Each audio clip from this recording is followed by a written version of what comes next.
Hi, this is Bob Samuels, founder of TechConnectr.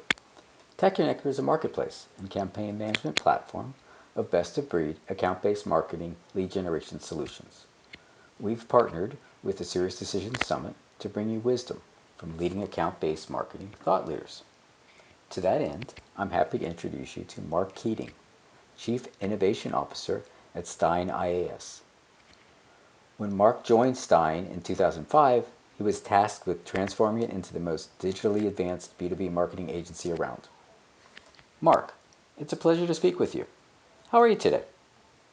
Yeah, I'm good, Bob. I'm having a good day so far. Looking forward to the chat, and thanks for inviting me to take part.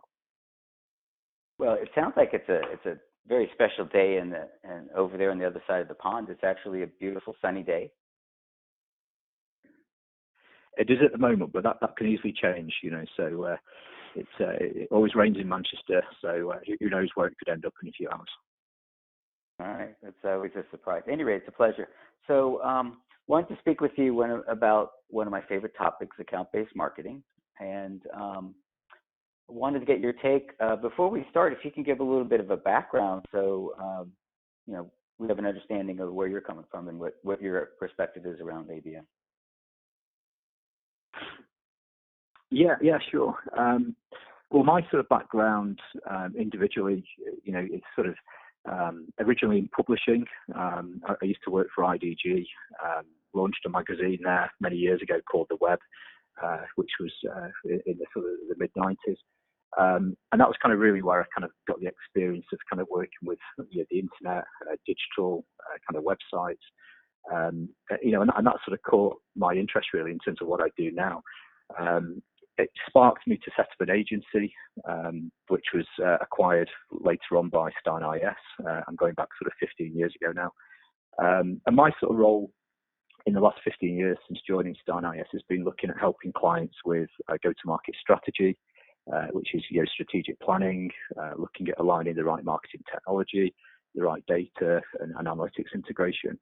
And I sort of bump into ABM, if you like, from the context of helping sort of clients with their strategic plans and how they integrate it within their sort of wider kind of marketing strategy. Beautiful. Great background. I love it. And I started in publishing too, so I get the whole the value of digital and the targeting and the analytics and so forth. It's just beautiful. So ABM, basically the idea is you can just go out and buy some ABM technology and implement it, and there you go. Is that how it works? Sorry, what was that again, Bob? Sorry, I just lost you there. So account-based marketing. How do I get a campaign going? Do I just decide I'm going to do it and then just go buy some software, buy some solution, and go do it? Well, I think we look at sort of technology, as the enabler for ABM. At the heart of kind of ABM, it's got to come down to having the right strategy in place. And when it comes to the kind of engagements that we have with sort of clients, typically that kind of works, at different levels really. So, we have clients that are doing ABM more from an internal perspective, focusing on, key accounts that are existing customers and they're looking to kind of increase share of wallet, grow those accounts. And it's our role to help kind of activate those strategies in market. We get involved with clients that are looking to enhance the frameworks, the processes, the different engagement plans that they're looking to use across different accounts. We help clients from the strategic perspective, which is where we start a lot of engagements, which is doing that account research, helping with persona development, messaging, content alignment, relevant to either an account of one or a cluster of accounts or accounts within a particular industry. And also, how do we sort of align, once we've defined that strategy, how do we start to align the right technology, the right media channels to deliver those effective ABM programs, kind of into market. But I think, where we get sort of most involved with clients is when it comes more to that external activation. So, helping to acquire, new customers, net new logos, and, how we sort of integrate account-based marketing within the wider, go-to-market plans and sort of campaign strategies. So we come at it from kind of different angles depending on, where the client is, their level of ABM maturity, and how much they want to, integrate it with the wider go-to-market plans, which, from our perspective, we don't see ABM, as a separate set of kind of strategies. We see it as something that has to be, completely integrated into a wider, communications plan. And, where it is delivered as a siloed kind of activity, I think that's where you don't get the best value, the best return, and it can get lost within the wider set of strategies. Beautiful. So the ABM is part of the overall theme of things. It's not a separate program. No, I mean, but when we sort of engage clients, either clients that are new to ABM or, have been involved with ABM for, maybe a number of years, and are more sophisticated, they very much treat it, just because I think, the hype in the market of what ABM has become as a defined strategy kind of on its own. I think they, believe that's the right way to approach it. But I think from our perspective, you have to, yes, it has its own approach, its own set of processes. It's got to be completely aligned, with sales, and they've got to be integrated. It's got to be aligned with the wider marketing programs. But it has to be for us part of a connected, wider kind of strategy.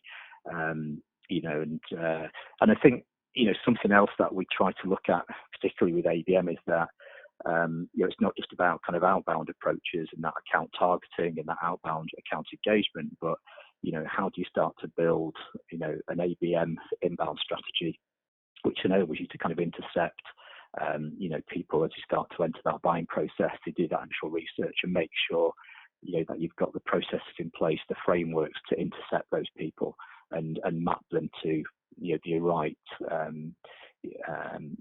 internal structure in sales process to kind of maximize the conversion of those opportunities. Yeah, but it sounds like deep underneath all of it, you have to have a really good strategy, really good plan. I was teasing in the beginning with my first question. I apologize for that, but there's a lot of work before you even start the programs, to make sure you're in alignment, you've got the targeting right and the messaging right, and you're not too tight on your market targeting, not too loose. So there's a lot going on before you even create your first program. Yeah, definitely. And I think what is also important is you can have the right frameworks, the right processes in place, the right targeting strategy, but if you've not got the right content, the right messaging, tailored to those personas, if you've not got engaging, cut through, kind of ideas that are creatively delivered, then, once you get the opportunity to, reach that prospect or customer through, the various tactics that we use within these programs, then, you can fail at that last kind of hurdle, really. And, so being relevant content and strategies, is key just as much as the technology, the processes, and the frameworks that are used and are fairly standard within sort of ABM type programs. Yeah. So you've probably seen some very interesting examples of ABM in play. Can you share some case study examples? People have done it well, and maybe even some that people have learned some lessons. That's good to know too. Yeah, I mean, I think in terms of kind of things that I've seen, externally, different events and seminars that I've kind of attended.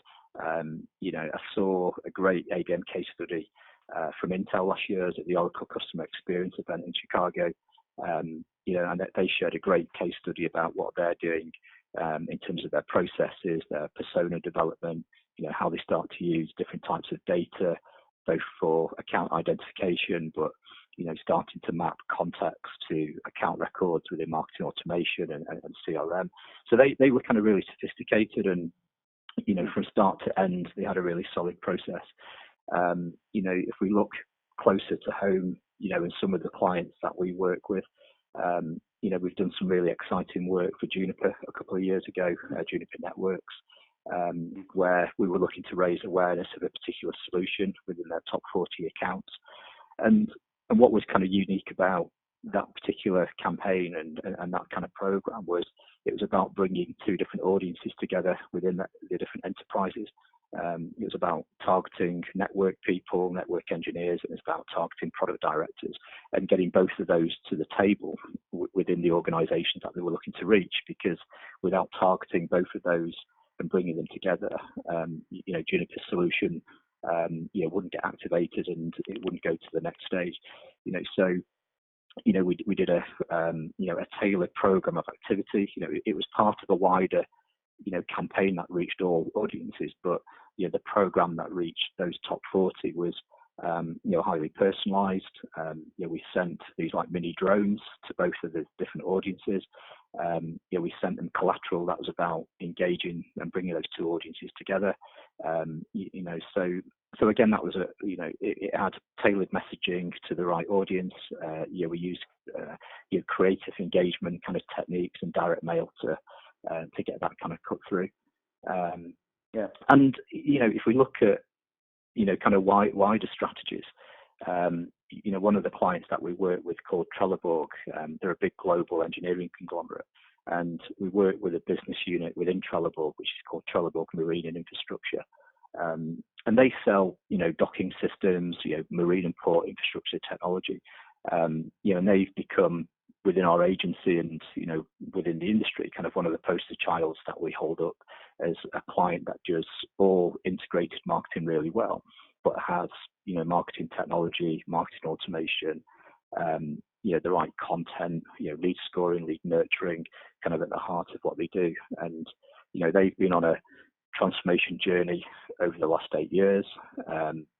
It started with, getting that tight alignment between marketing and sales, defining what, the different stages of the funnel were, looking to put metrics against that so they could become more measurable within their programs.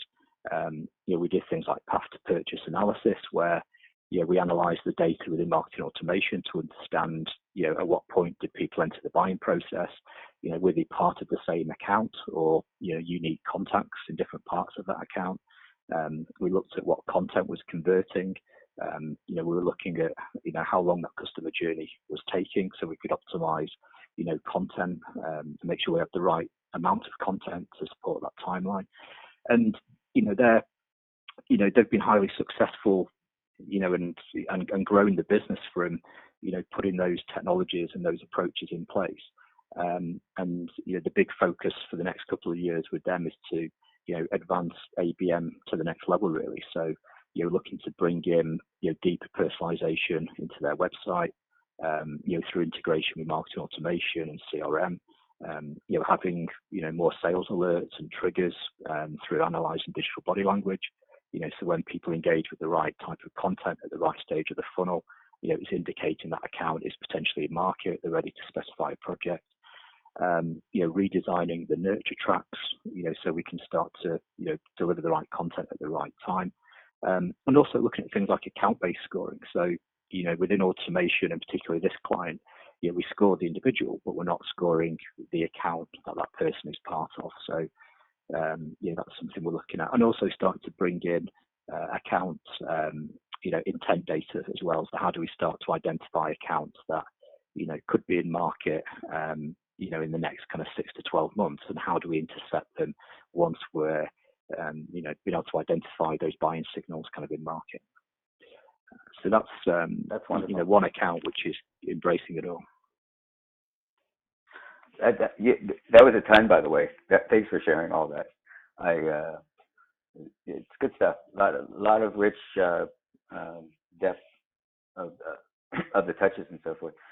One of the questions I have is, you mentioned top 40. So that's, when I hear the word account-based marketing, I think of marketing, meaning, prospects. But the reality is that the effective ABM programs are maybe even more valuable with the current customers and getting them deeper into the relationship and cross-selling and so forth. Yeah, I mean, I think, we kind of see, how ABM approaches and techniques can be utilized, within two parts of the kind of the customer journey, if you like. You've got the journey that somebody takes from that first click or that first engagement through to purchase. And then, once somebody becomes a customer, how do you start to onboard those customers effectively in the early stages, identifying cross-sell, upsell kind of opportunities. And then, as part of the longer term customer life cycle, how do you start to bring in, ABM at the right time in the right account to kind of grow, share of wallet, increase penetration of, the number of contacts and people that you're engaging with within that account. And that can be, within specific territories, or trying to, shift the focus and the share of wallet from one country and getting into another country, or one business unit into another business unit. So, there are, we kind of see it as, there's one journey that hopefully somebody goes on, and how do you maximize the value of that experience and that customer journey from, acquisition to in life. Yeah, there seems to be a whole land and expand opportunity. Yeah, and we're seeing that, sort of more and more really, and particularly in the accounts and enterprise companies where, they can, add an extra 10 million to the bottom line just by increasing their share of wallet within one account by, 5 or 10%. Yeah, that's where the low-hanging fruit is. And I think it often gets neglected of, there's a lot of focus on campaigns and activity to drive net new customers into the funnel, but then, existing customers often get neglected really, and it's, kind of balancing the two really. And I think, going back to the point you mentioned about, top 40 and, how many accounts get targeted, in the kind of planning approach that we kind of use with clients when we build a fully integrated, large scale campaign, we typically use a, tiering kind of model where, our tier 4 will represent, the large number of people that we want to reach within that campaign, which could be, tens of thousands. And that's kind of where 70% of that, the number of contacts and accounts are. We drop down into kind of a tier 2 and 3, where it might be, your top 500, your top 1,000. And then we kind of drop down into, that kind of tier 1 where, it could be the top 10 accounts, it could be the top 50 accounts. And we then customize the program to fit those different tiers. So, the tier 4, will be exposed to a whole range of different integrated channels. Those tier 2s, might get reached through things like account-based targeting, display media, where we're using IP targeting to reach them. We might look at things like CRM targeting, where we upload accounts or email addresses within platforms like LinkedIn or Twitter. And then when we get down to that, that kind of top tier, that tier 1, that's where we might move to sort of more high touch programs where it's, a combination of email, direct mail, telemarketing integration, key account follow-up at the right time. And those are more personalized, the more engaging, the more interactive. And again, with some account programs or campaign programs, we've even gone as far as, integrating traditional activity. So whether that's out of home advertising, close to, the different business parks, or where we know there's a high concentration of those key accounts. So that's typically how we blend, kind of ABM approaches or targeting approaches within a fully integrated campaign that is looking to reach as much as that total market opportunity and a number of accounts as possible. Makes sense. You mentioned a docking system company. So usually tech companies, B2B tech companies, seem to be the ones that are going after the digital programs heavily. What other industries have you seen that are using ABM successfully? I mean, we see, sort of ABM used across, lots of different industries. I think, the technology industry tended to be more of the kind of the early adopters. So, I think, generally in terms of marketing maturity, they tend to be the ones that are more advanced at their, digital outreach and how they use sort of new technology like marketing automation.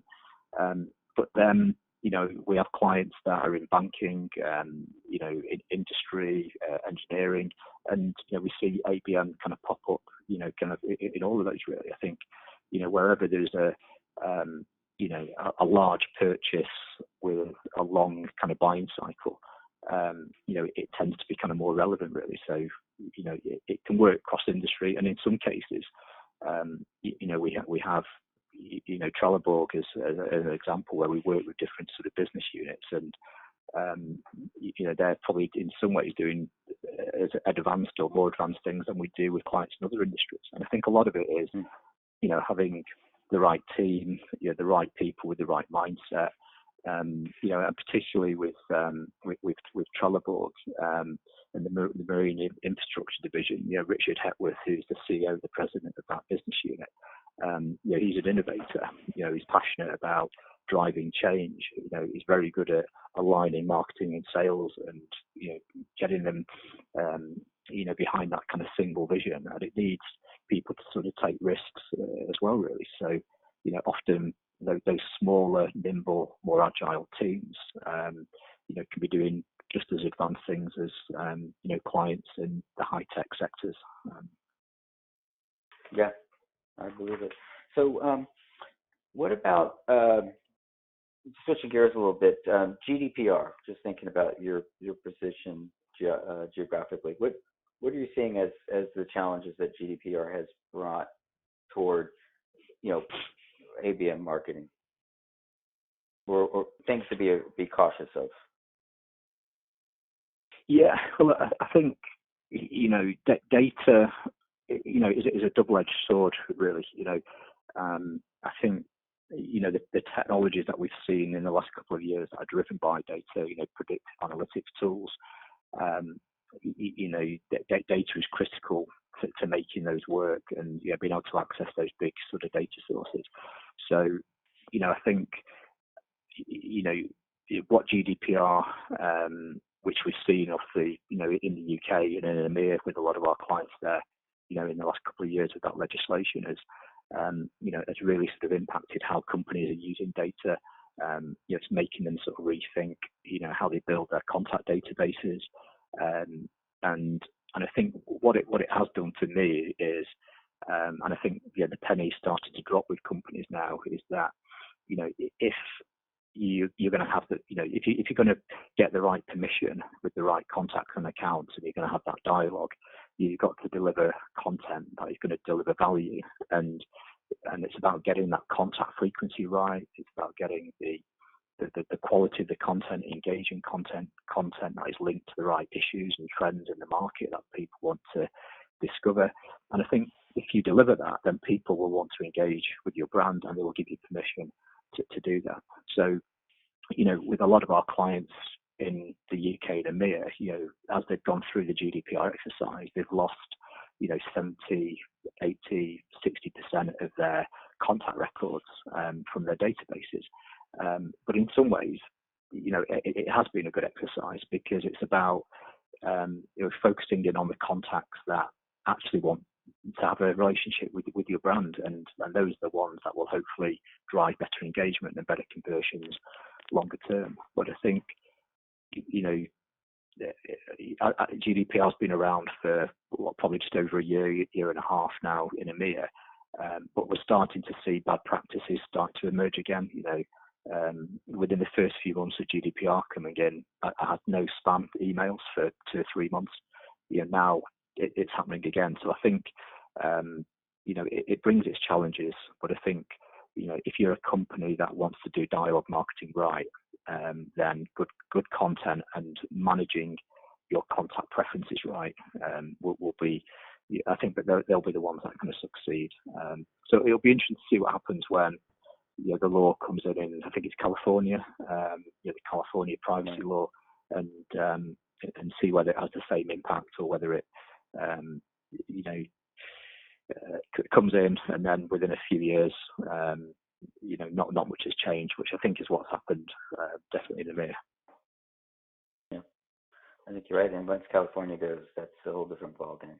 I'll expand it. So I wanted to, think about GDPR, think about these segments. So the B2B segment, I assume the non-tech world is much larger than the tech world. So there's lots of opportunities for growth in digital, targeted marketing in some of these other industries.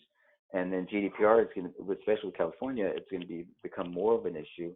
The technology is changing, the targeting capabilities, the intelligence that we have access to, the speed of our system. So putting your crystal ball hat on for a moment, what do you see as the progress? What are the changes that we'll see in the next, 1 year, 5 years? What do you see happening? Well, I mean, I do have concerns over, kind of data and, the impact it's going to have, longer term. And I think, we've had massive sort of privacy issues in the last couple of years, particularly with what happened with Facebook and Cambridge Analytica and, the whole thing that kind of happened there. And I think, we've got to be careful that if we enforce data and compliance too much, then we're at risk of kind of losing the ad industry in a lot of ways, because the services that are provided to people now, there's a value exchange that's happening kind of in the background, and if people are going to use Facebook, it's a free service, and you have to realize that the value exchange is that people are going to, Facebook is going to use your data for targeting, for advertising. And to offer that free service, they make their revenue through advertising. And the more we restrict privacy and compliance, then that erodes the advertising dollar, and then that means that the free services that we all have access to online will have to start to pay for. So I think we need. I agree with the level of privacy and permission, but if we go too far, and GDPR and the California law is just one part of what's going to happen, then we could go too far, and all these great digital services we've had access to will have to pay for, and and those targeted experiences that we get through advertising and digital media, which sometimes are valuable to us, we won't experience anymore, and we'll have an ad-free internet. And I think that'd be great in some ways, but I think in other ways it could cause more damage to the services that people receive, and the ad industry. So that's one thing that I'm keeping an eye on. I think when it comes to technology and particular kind of ABM, I think we'll see more of a shift to inbound kind of ABM, and companies being less focused on the outbound and more of the inbound. We know that when we target organisations, there's only ever probably 5 to 10% of that total opportunity, that total market, actually in market and ready to purchase. So I think we'll see more advanced technology that can manage that inbound ABM process, bedding in things like intent data, intent signals into the marketing automation platforms or the ABM platforms, connecting the dots across all those different systems that are used within ABM, from display marketing, social marketing, and the whole kind of automation process, and connecting them better to deliver a better experience as part of the ABM experience that a brand wants to deliver, but also the customer wants to kind of experience. So I think we'll see machine learning and cognitive technology get more bedded into those platforms to make them more intelligent. So that's something I'm excited about. And I think biodynamics are going to change as well. We're starting to see more millennials and that Generation X taking a bigger role and a bigger influence in the research process, and influencing and contributing to that kind of purchase decision. And that's only going to get bigger, and we know that those audiences engage and interact and operate completely differently to the way that we do, kind of showing our age there, but at the same time it's going to be exciting. So yeah, I'm excited about the future, but and the technology that I think we'll see emerge in the next few years to manage those types of data, new audience, and more advanced ABM integration. Yeah, I think it's wonderful. I think as you said so nicely, if you can use the data for good and not for evil, it's very powerful. Yeah, I agree with that, and I think it's about getting that balance. Yeah, because I mean, and it's and at the end of the day, it's about the recipient, it's about the prospect, and getting them relevant things, timely, and everything. That's a feature. I mean, it's a nice feature for them. If they get bombarded wherever they go and whatever, then it can not so much. It's tricky. But wonderful, wonderful. So, any other final thoughts? Because you've exceeded my my expectations. It's been a nice discussion. Well, I think just kind of one last thing to share, which is kind of at the heart of kind of what we're doing within our agency, and I think it is key to helping clients improve their digital marketing maturity, and looking at how they integrate things like ABM into those programs is having that digital marketing transformation, that marketing transformation roadmap in place. And we've seen the last few years companies go through digital transformation and how they improve their operations and spin up new digital services through big data and machine learning. And often marketing and marketing transformation has been neglected. And we've recently launched a new offering in that area, which is designed to help clients build their transformation roadmap. And in the next few weeks, we're launching a tool called postmodernizer.com, which is an online free tool which will help clients identify what different use cases should be within their roadmap, and it'll help them build a 2 to 3 year digital marketing transformation roadmap. And we've got loads of great content in there, and I think it would be a tool that would be hopefully relevant to your listeners, and will help define the strategies that make it part of their transformation plan. And I believe that companies that define that transformation plan, put the right action plans in place, and achieve a greater level of marketing maturity, deliver better campaigns, increase the performance of those campaigns, and ultimately, contribute more marketing attributable revenue, to the companies that they work for. Wonderful. That's great, and we appreciate it. Thank you. I'll put some links in, and happy to share the knowledge. It's wonderful. So it's a pleasure speaking with you. I look forward to speaking soon with you and your team. I think you've got some nice things going on there. Yeah, no, that'd be great. And thanks again for the opportunity. I've enjoyed the chat, and good luck with what you're doing and this series of content. It's a great source of content. Excellent. Thank you again, and we'll talk soon.